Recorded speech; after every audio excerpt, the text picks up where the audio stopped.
தமிழ்நாட்டிலே ஒரு காலகட்டத்திலே ஒரு மக்களை மிக மிக மிக அளவிற்கு ஒரு மோசமான சூழ்நிலைக்கு கொண்டு செல்கிற நிலையை அறிந்து கவலைப்பட்டு அதன் மூலம் மூட நம்பிக்கைகளை ஒழிக்க வேண்டும் என்பதற்காகவே குரல் கொடுத்து மூட நம்பிக்கைகளுக்கு எதிராக பிரச்சாரம் செய்தவர் தந்தை பெரியார் அவர்கள்.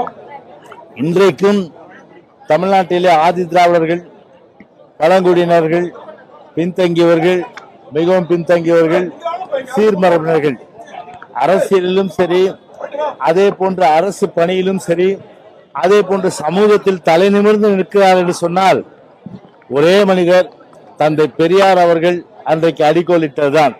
எனவே அவருடைய பிறந்த நாளிலே இன்றைக்கு கழக பொதுச் செயலாளர்களுடைய சார்பில் அனைத்து இந்திய அண்ணா திராவிட முன்னேற்ற கழகத்தின் சார்பிலே இன்றைக்கு அவருக்கு புகழ் மாலை சூட்டப்பட்டது என்பதை தெரிவித்துக் கொள்கின்றேன்.